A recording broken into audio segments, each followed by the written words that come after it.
Hello everybody and welcome back to Tales of a Dirty Gun. I hadn't had a chance to do another video in a while. I haven't really been working on it much, but I wanted to let you all know where I'm at. So this is, the stock I think is done. It's got multiple coats of tung oil and some true oil on it. I kind of wanted to keep it in a just kind of a dirty look. It's actually been completely clean, and I did end up hitting it with some real dark stains to bring back the darkness. If I had to do over again, I would do that much differently, so I wouldn't take the finish off it.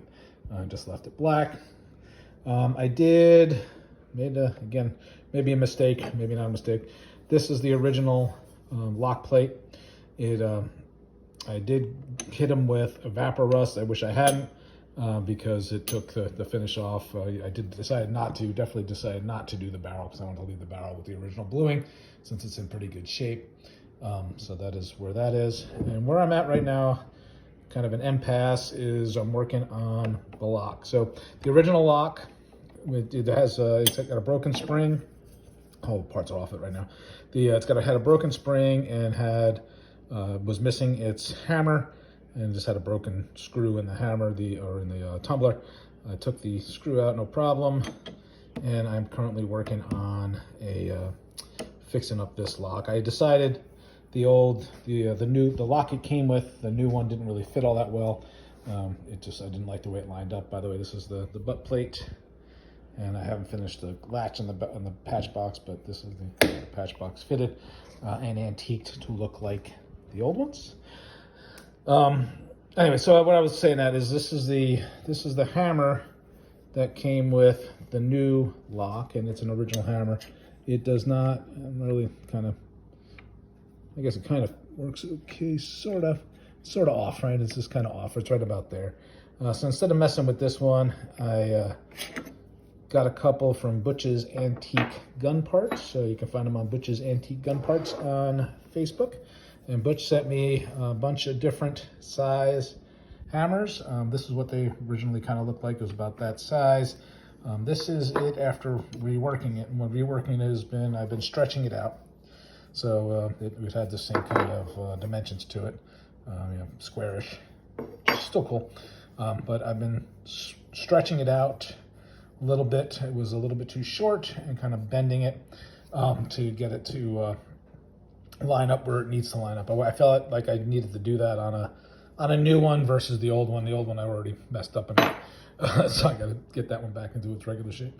But so this is not quite there yet, but is almost. So I'm going to stretch it a little bit more, and I'm probably going to bend it in a little bit that way towards the left, so that it hits up right. So what I messed up though, again, I may end up doing it with this one, redoing it. What I messed up with was I did the hole first, and I had lined it up so that when it was in its natural position without not being on the gun, it was about here, which is where the new old one, the new lock that was sent with the gun, lines up about here when it is outside of the gun. So when I cut the hole, I squared the hole in here. For that, I did it there, but then I went and started realizing when I was trying to bend it and make it go that it needed to be taller. So I worked on this side, the inside. I stretched the inside more than, the outside I stretched more than the inside, which ended up making it not line up in the right spot. So I actually pushed it back the opposite direction I was going. So right now, when it lines up about here. And it will still, I think, detonate a cap, but I'm going to try to work on the inside here, thin this out more. That will push the head forward versus having stretched out this side, which pushed it back. So hopefully stretch it a little bit forward. I also want to stretch it up about probably another half a centimeter, a quarter of an inch, so that it'll line up better on the nipple when it fires. But right now it's not in a bed, so it's just, I'll show you what it looked like before. So it was way off. So you see how much it stretched, right? I stretched it quite a bit so that it can line up on dead center on the nipple versus all the way back here. So that's where we're at now. Like I said, I wanted to give a quick update on where we're at. I think I love this silly thing. I did reuse the old screws when I could. I am concerned though up here. These are new screws and they're a little bit too small. Oh, here's the end cap or the nose cap. The nose cap, I think came out pretty cool. I'm not worried about the different colors. I think it looks good. I really do like the way it came out. And it kind of fits my whole overall feel for the gun, which is, it's a mess.